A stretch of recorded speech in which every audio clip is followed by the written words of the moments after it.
I'm here tonight not only as your MC, but as a spiritual guide for these writers, and maybe for some of you in the audience as well. I'll be giving each reader their horoscope before they come up and share their beautiful words with us. To preface that, to give you some context of what's going on in the stars right now, Venus is in retrograde until April 15th. So Venus is the goddess of love. She rules two main parts of our life, love and money. And through Venus, we learn about our tastes, pleasures, artistic inclinations, and what makes us happy. This retrograde is a time during which we should be paying close attention to our impulses and reactions so as not to make rash decisions. So now that you know, our first reader of the night is a poet and also a Sagittarius. As an enthusiastic Lana Del Rey fan, he chose love over money. This retrograde asks you to consider the creative and erotic energies in your life for the past 8 years. Which of these affairs were your greatest teachers, your greatest enemies? What have you learned from either now that there is distance between you and them? In 15 days, when Venus ends her retrograde, the stars ask you to give a gift to a stranger, eat an aloe plant at sunset, and sleep with one glove under your pillow. Let's welcome Kristian Einstman.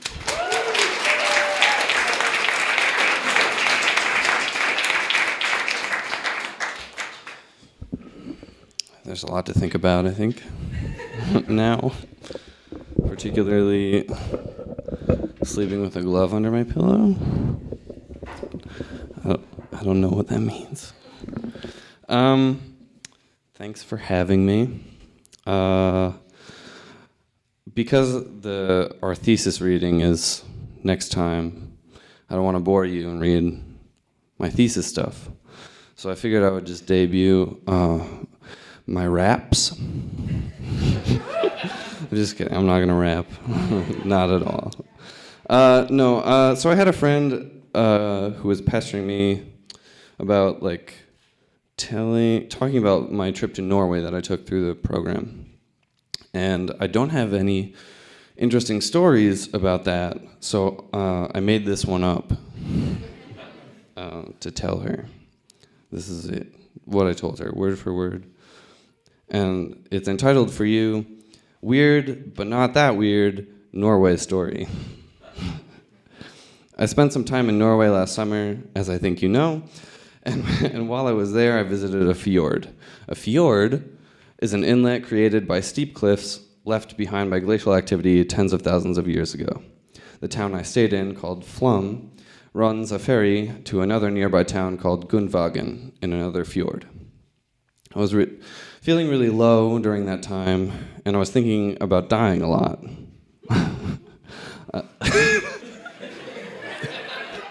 I know. I kept putting myself in risky situations to increase my chances of accidental death. For example, the first morning I was there, I climbed one of the cliffs with no equipment other than my backpack, which was heavy. I don't know why I included that detail, but it makes it seem more dire, I guess. I made it down and caught the ferry that afternoon, and it took us through the fjord, which looks like a labyrinth made for giants. The water was this incredible green I didn't know could exist. It was a deep and meaningful green, a palpable green that seemed like a rainbow of greens layered on top of each other. I kept watching this green glide over the sides of the boat and thinking about dying. There were these Chinese tourists on the other side of the ferry tossing wafer cookies into the wind where seagulls flying alongside us would scoop them out of the air. Before they fell, the tourists cheered. As I was staring at the green, this girl came up from behind me and stood next to me. I had seen her when we got onto the boat. She was bundled up more than I thought was necessary given the temperature. I said hello and tried to smile. She didn't look at me, and from under the hood of her winter coat, she said, "What do you see?" Her accent was thick, Southern German, maybe Austrian. I paused because I didn't expect to be spoken to at all.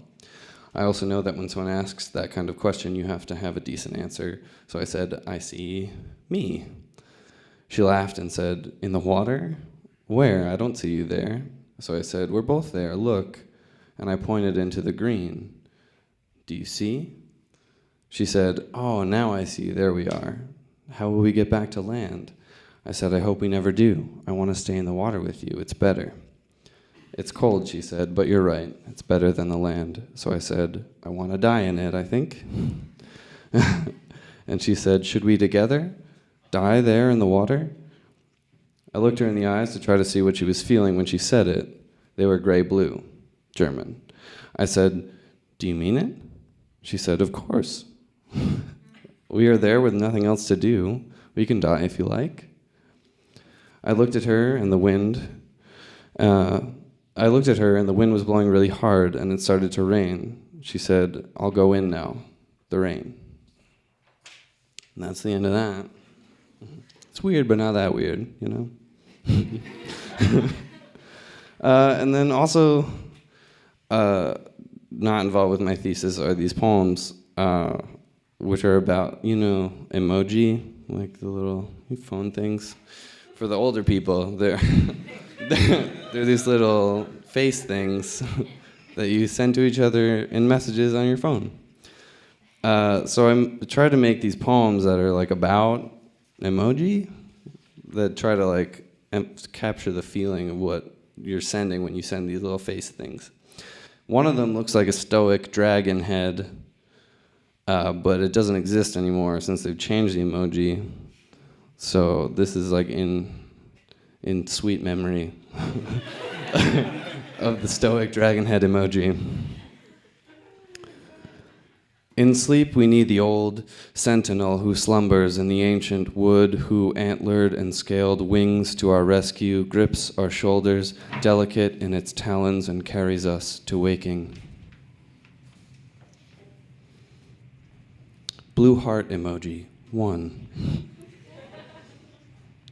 I wake just before the world and you, from swimming dreams where I swim close to the riverbed to avoid the sharpshooter. Pale sun dawns in, darkens the valley below your eyes. Upside down smiley face emoji. This is so dumb. Between the sky and the Cimarron whose star glow blues our faces, someone writes a decent poem that isn't anything like this poem. Smirking purple devil emoji. It's been a glass and a half of wine I can't afford since I noticed your oversized knit sweater and oversized thick-rimmed glasses and your undersized jeans. Sorry, that was bad. Ghost emoji, 1. 1. A house is erected in 1044, set deep in the outfields where a farmer spends the summer milking cattle while they graze the summer range. In a language she never learned, she carves her heart secret into one of the yew trunks that form the house's southern wall, closest to her head when she sleeps. 2. The state deconstructs the house piece by piece in 1916, the slow return of the jigsaw puzzle to its box. 3. After 100 years in pieces, the house is rebuilt. A boy stands near the bed, sees lines scratched into the wood wall, feels a chill.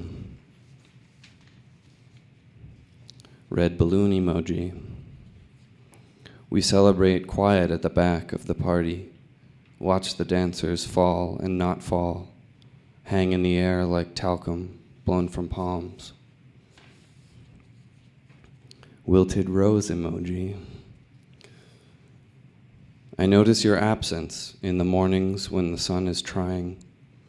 I miss seeing the pale of my fingers defined by the dark of your back. The ponds are laden. Blue heart emoji 2. This one is for Christine. Her. What are fjords? Her. What is the Seoul? Him. glacial cliffs that fjorm narrow inlets. Him, the Seol is the Siem, except the ghosts live there. And finally, ghost emoji 2. This poem is like, there's this side, and then the two sides together. So I'll read the one side and the other side and the two sides together, which is how it goes. Ghost emoji 2. The town built a park over the church cemetery, and if you spin just so on the playground roundabout, your soul leaves your body to greet the dead. A bronze man gazes groundward under the brick steeple where the birches behave like willows. All together. The town built a park over the church cemetery. A bronze man gazes groundward, and if you spin just so on the playground roundabout, under the brick steeple where your soul leaves your body to greet the dead, the birches behave like willows. And that's it. Thanks.